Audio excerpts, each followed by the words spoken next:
dia tulis kepada mereka jawapan dengan utusan daripadanya, dan dia hantar sepupunya Muslim Ibn Aqil. Bila Muslim Ibn Aqil sampai kepada mereka, mereka berhimpun, bertemu dengannya, dan dia ambil janji daripada mereka dengan membuat bai'ah kepada Al-Husain, dan bahawasanya mereka akan membela dia dan mempertahankannya. So mereka telah janji. Kemudian datang banyak surat kepada Al-Husain daripada Al-Iraq, dan datang surat daripada Muslim Ibn Aqil yang Al-Husain telah utuskannya kepada mereka, menjemput dia untuk datang ke Iraq.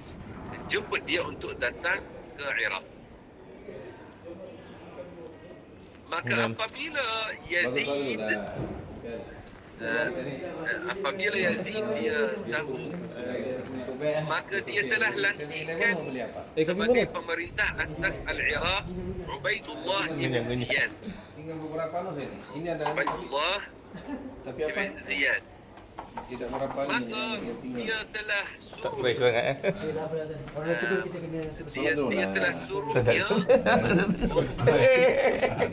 Tengok lagi macam masih lagi sebegini terus untuk pergi kepada Muslim Ibn Aqil dan membunuh. Maka dia telah membunuhnya, dan setelah membunuhnya, siapa Muslim Ibn Aqil? Ini utusan daripada Al-Husain kepada Allah. Iraq. Speaker kita Setelah tamat. membunuhnya, dia sampai daripada istana takut dan tidak membuat bai'ah kepada Al-Husain. Ini dua tu. Ada tiga. Jadi apabila ini berlaku, apabila utusan daripada Al-Husain, Muslim Ibn Aqil dibunuh, ketika itu Al-Husain tidak tahu terus, kerana Al-Husain dikeluar daripada Hijaz menuju ke Iraq. Dia keluar daripada Hijaz menuju ke Iraq, dan dia tak sampai kepadanya khabaran apa yang berlaku kepada utusannya Muslim Ibn Aqil. Maka dia tidak rasa, tidak tahu, kerana dia keluar satu hari sebelum pembunuhan utusannya itu. Maka orang-orang yang kasihinya dan mencintainya di Al-Madinah, mereka kata kepada Al-Husain, jangan keluar, jangan pergi kepada penduduk Iraq. Dan antara yang telah pesan kepadanya adalah Abu Sa'id Al-Khudri dan Jabir ibn Abdullah dan Ibnu Abbas dan Ibn Umar, dan mereka ini daripada para sahabat. Mereka kata kepadanya untuk kekal di Makkah. Dia keluar daripada Makkah, bukan Madinah. Mereka suruh dia untuk kekal di Makkah, dan mereka telah ingatkan dia, ingat apa yang telah berlaku kepada ayah kamu Sayyidina Ali, bagai apa berlaku kepadanya dengan penduduk Iraq, dan juga kepada adik-beradik kamu Al-Hasan, apa yang berlaku kepadanya. Maka mereka telah ingatkan dia. Abdullah Ibnu Abbas, lebih daripada satu kali dia bincang dengan Al-Husain, dan dia kata kepadanya, hati-hati penduduk Al-Iraq, mereka ini hati-hati, boleh jadi mereka akan tipu kamu. Maka jangan kamu terpedaya dengan mereka, kekal di sini di Madinah, atau kalau kamu mahu pergi ke Yaman, di sana ada orang-orang yang boleh membela kamu. Dan Al-Husain dia kata, wahai sepupuku, kerana Ibnu Abbas sepupunya, dia kata, wahai sepupuku, saya sesungguhnya tahu bahawasanya kamu memberi nasihat kepada saya dan kamu mahu kebaikan, tetapi saya memang sudah ambil keputusan mahu pergi ke sana. Maka kata Abdullah Ibnu Abbas, jika kamu mahu pergi, sudah ambil keputusan, jangan bawa sekali anak-anak kamu dan perempuan-perempuan kamu, jangan bawa sekali pergi ke sana. Saya takut kamu akan dibunuh seperti mana Uthman dibunuh, dan istrinya dan anaknya melihat kepadanya dibunuh. Maka ini adalah pesanan daripada Abdullah ibn Abbas kepada Al-Husain. Adapun Abdullah ibn Umar, maka dia ikut Al-Husain jarak perjalanan 3 hari mahu bercakap dengannya. Abdullah ibn Umar. Setelah Al-Husain dah keluar, Abdullah ibn Umar dia keluar musafir. Setelah 3 hari berjumpa dengannya, keluar untuk nak bercakap dengannya. Maka Abdullah ibn Umar dia kata kepadanya, jangan pergi ke Iraq, jangan pergi. Maka Al-Husain kata, tengok ini adalah surat-surat daripada mereka, ini adalah bayat daripada mereka, ini janji-janji daripada mereka. Maka Ibn Umar dia kata, hati-hati, dia diingatkan dia bahawasanya kamu ini adalah cucu Rasulullah sallallahu alaihi wasallam, dan walaupun pemerintahan sudah keluar daripada keturunan Rasulullah sallallahu alaihi wasallam, maka boleh jadi dengan ini kamu dipertahankan daripada kejahatan-kejahatan, maka jangan kamu pergi ke Iraq. Maka Sayyiduna Al-Husain radhiyallahu anhu, dia keluar bukan dia tidak faham keadaan atau dia tidak pandai, bukan. Tapi Sayyiduna Al-Husain ketika itu dia harap dia boleh memperbaiki keadaan setelah berlaku banyak masalah bagi umat Islam, dan dia mempercayai bahawasanya Ahlul Iraq itu mereka dah janji dan mereka akan bantu dia dan membela dia. Kerana ini dia keluar, dia tidak tahu bahawasanya mereka akan khianat kepada dia dan akan tipu dia. Dia tak tahu ini ketika itu. Maka subhanallahil azim, Sayyiduna Al-Husain walaupun Ibn Umar dia telah cakap dengannya, dia tetap dengan pendapat dia mahu pergi. Dia harap akan diperbaiki keadaan umat jika cucu Rasulullah sallallahu alaihi wasallam usaha untuk memperbaiki. Maka Ibn Umar dia peluk Al-Husain dan dia menangis, dan dia kata dan dia kata yang mafhumnya dia kata yang mafhumnya dia ini rasa akan dia dibunuh. Subhanallahil azim. Adapun Ibnu Zubair, Abdullah Ibnu Zubair, yang di antara para sahabat yang mulia, dia kata kepada Al-Husain, ke mana kamu pergi?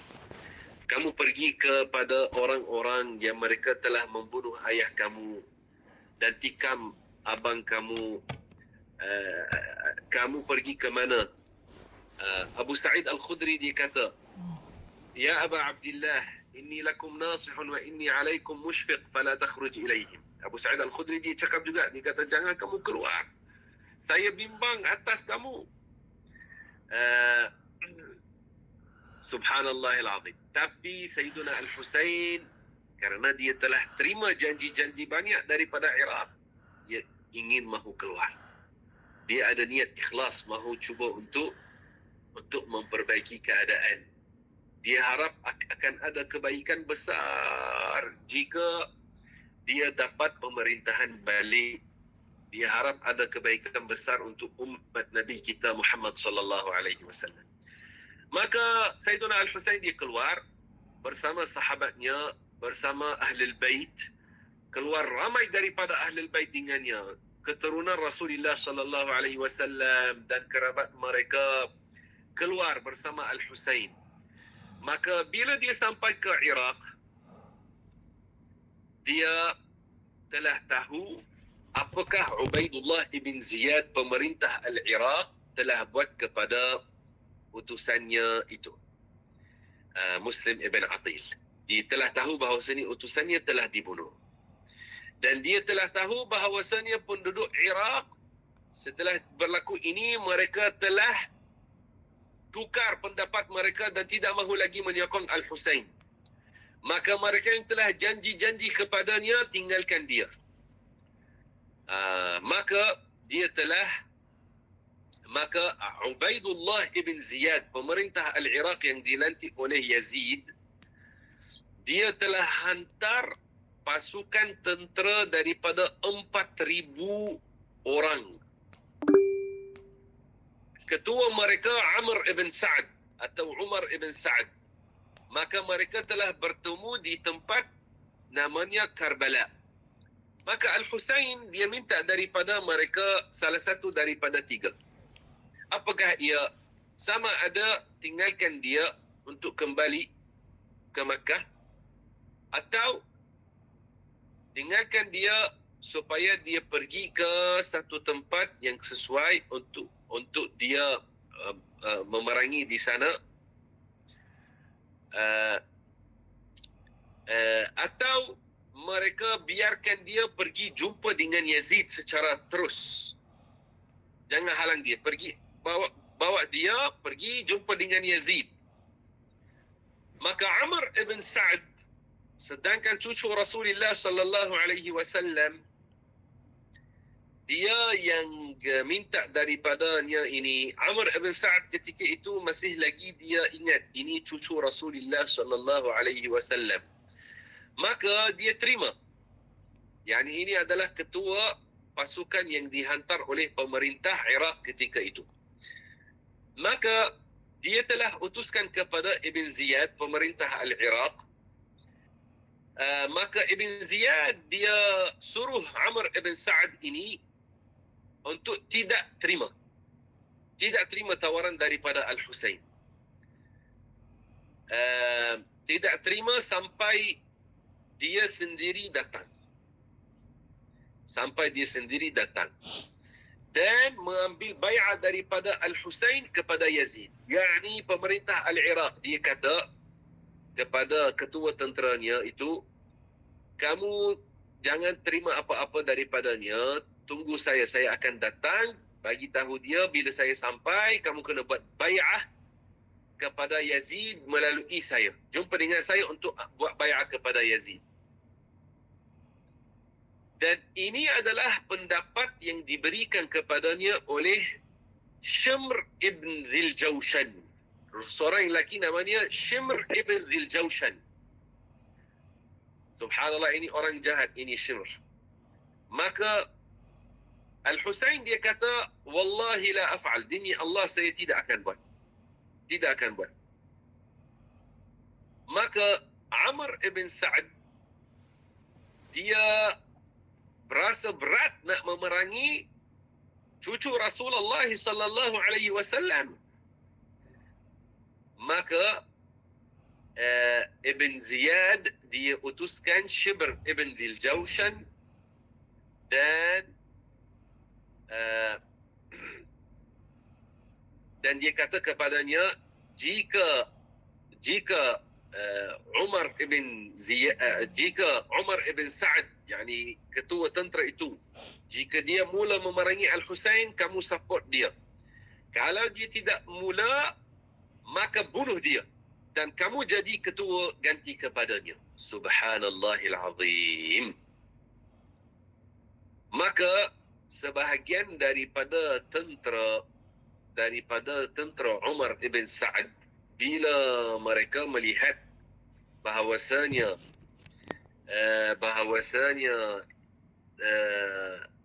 ketua mereka ini sudah serius, dia mahu memerangi Al-Husain, bukan sekadar datang jumpa dengannya, sebahagian daripada tentera itu tinggalkan pasukan Amr ibn Sa'ad 4,000 itu. Ada antara mereka yang pergi dan mahu membela Al-Husain kerana mereka takut ini cucu Rasulullah sallallahu alaihi wasallam. Mereka rasa tidak berani untuk memerangi dia, so mereka tukar dan jadi pembela kepadanya, mahu mempertahankan dia. Maka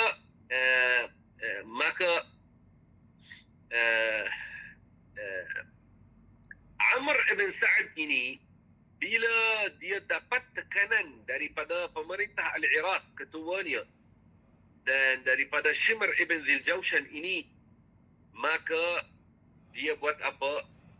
Dia telah memerangi Al-Husain. Dia telah menyekeliling Al-Husain dan siapa yang ada dengannya, dengan tenteranya,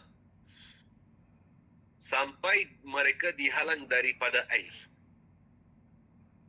Dihalang daripada air minum.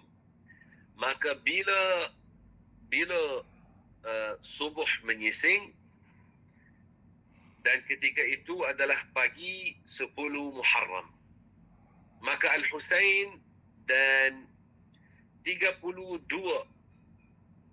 orang berkuda dan 40 lelaki, mereka sedia untuk nak mempertahankan, nak memerangi orang-orang zalim.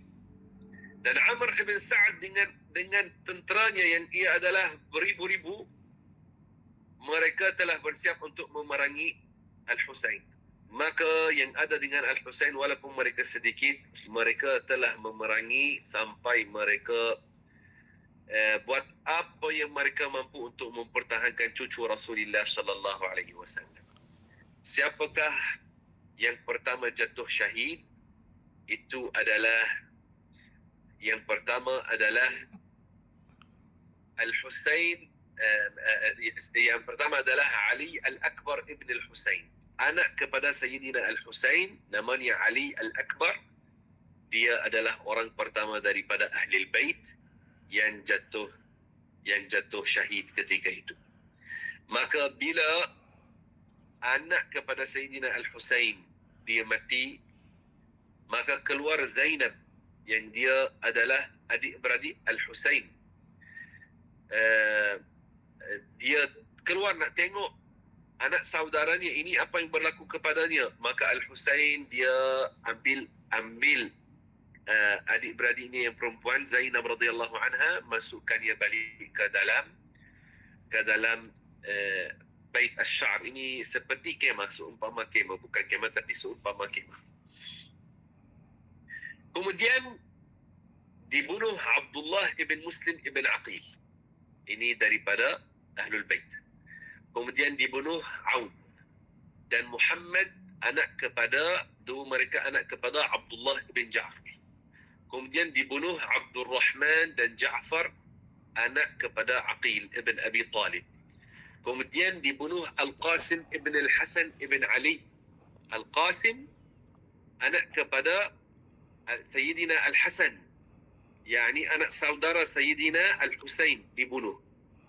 Dan juga dibunuh Abdullah ibn Al-Husain dan Abu Bakar dan Al-Abbas dan Uthman dan Ja'far dan Muhammad, yang mereka adalah anak-anak kepada Sayyidina Ali daripada selain yang Abu Bakar dan Al-Abbas dan Uthman dan Ja'far dan Muhammad, anak-anak kepada Sayyidina Ali daripada selain Sayyidah Fatimah. Karena Sayyidina Ali ada anak-anak lelaki daripada selain Sayyidah Fatimah, mereka telah keluar bersama saudara mereka Al-Husain membela dia.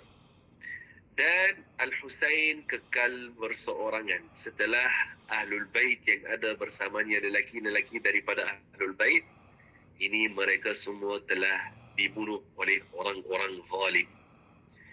Dan kekal Sayyidina Al-Husain berseorangan.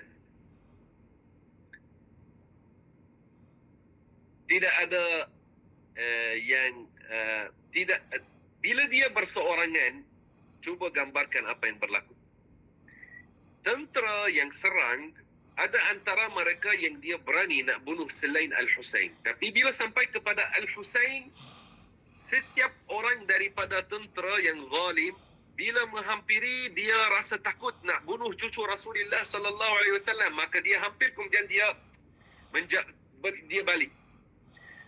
Bila mereka dah hampir dengan Al-Husain, mereka ingat ini cucu Rasulullah sallallahu alaihi wasallam. So ramai daripada mereka tidak mahu mereka yang dengan tangan mereka membunuh cucu Rasulullah sallallahu alaihi wasallam. Mereka takut-takut. Maka subhanallahil azim, Sayyiduna Al-Husain ketika itu rasa sangat haus maka dia cuba nak ambil air daripada sungai Al-Furat.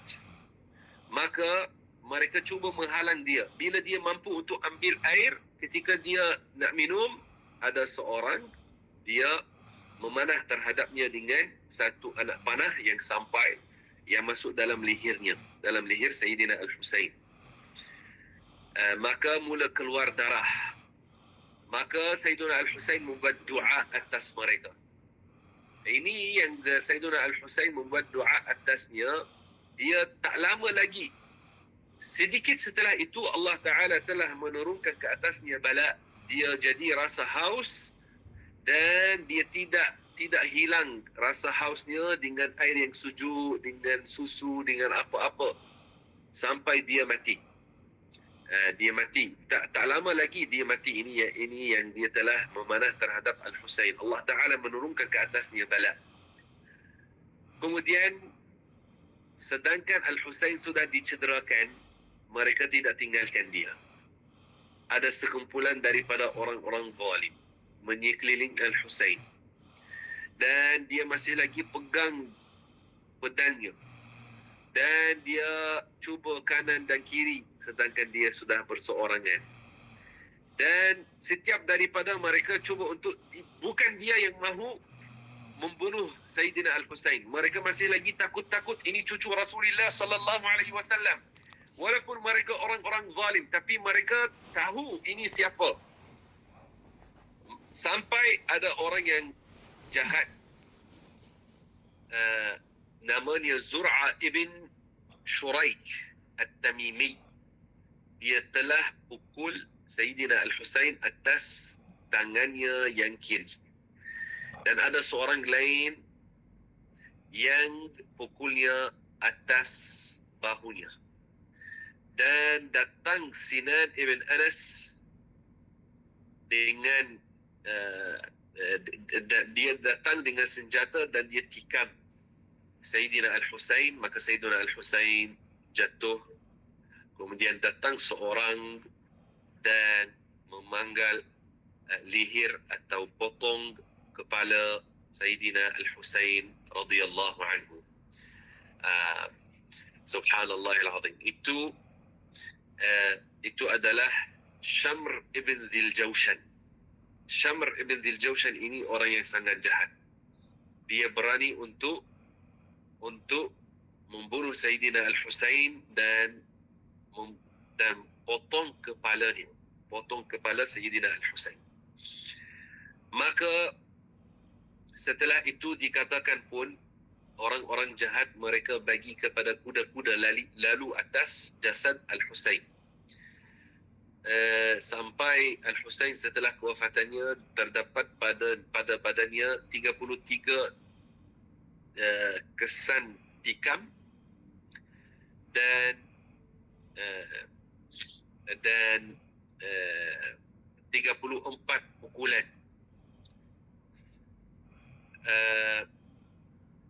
Dan setelah itu Shamr ibn Dhil Jawshan ini yang jahat, yang dia telah potong kepala Al-Husain, dia dapat ada anak Al-Husain namanya Ali Al-Asghar. Ali Al-Asghar ibn Al-Husain, yang dia adalah Zainul Abidin. Zainul Abidin radhiyallahu anhu. Dia ingin nak membunuh Sayyidina Zain Al-Abidin, sedangkan dia masih lagi kecil dan sakit ketika itu. Tetapi yang ada dengannya, mereka menghalang dia daripada membunuh Zain Al-Abidin radhiyallahu anhu. Telah dibunuh sahabat-sahabat kepada Al-Husain 72 orang. Dan daripada Ahlul Bait sahaja hampir 20 orang sekali dengan Al-Husain. Ja'far dan Al-Abbas dan Muhammad dan Uthman dan Abu Bakar, anak-anak kepada Sayyidina Ali. Ali Al-Akbar dan Abdullah, dua anak Sayyidina Al-Husain. Abdullah dan Al-Qasim dan Abu Bakar, anak-anak kepada Sayyidina Al-Hasan. Aun dan Muhammad daripada anak-anak Abdullah ibn Ja'far. Ja'far dan Abdullah dan Abdul Rahman dan Muslim daripada anak-anak Aqil. Mereka ini juga daripada Ahlul Bait.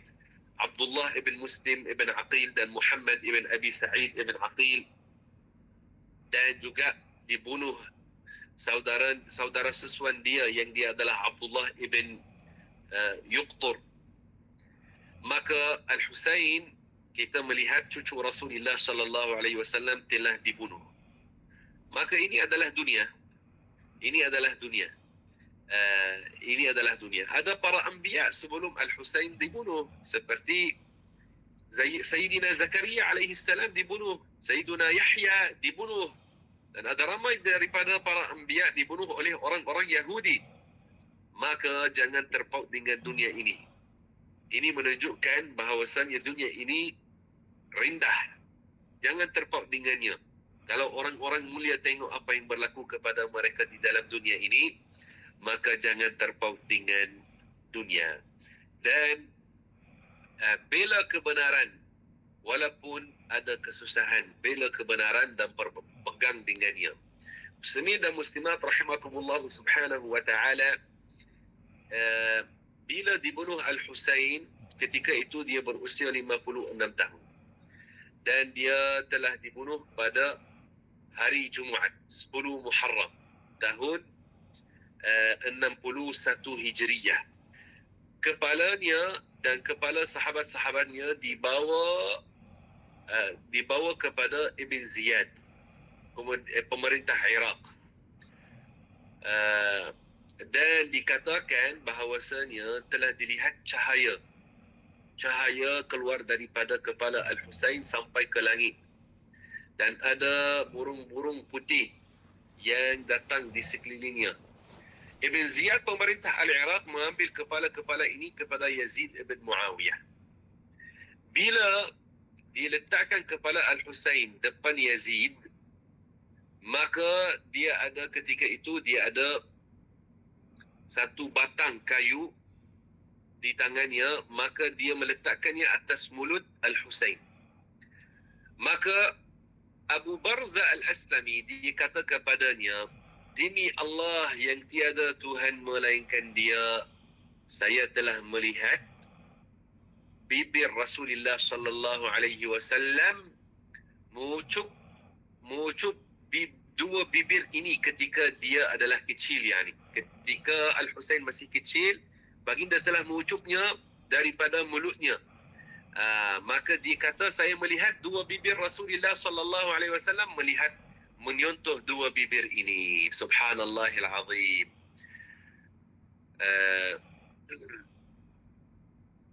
Maka dia ini Yazid, dia takut dan dia keluar daripada majlis. Subhanallahil azim. Adapun yang lain daripada keluarga Al-Husain yang tidak dibunuh ketika itu, anaknya yang perempuan dan yang tinggal, dan ada antara mereka Sayyidina Zainal Abidin, anak kepada Sayyidina Al-Husain, maka mereka telah dibawa oleh Ibn Ziyad kepada Yazid ibn Muawiyah. Mereka kekal di sana satu tempoh, kemudian dia telah hantar mereka ke Al-Madinah Al-Munawwarah. Kepala Al-Husain dikatakan ia di Damaskus. Kekal di Damaskus satu tempoh, kemudian dipindah ke Al-Qahirah di Mesir. Dan dikatakan selain itu, adapun jasadnya, maka ia ada di Karbala di Iraq.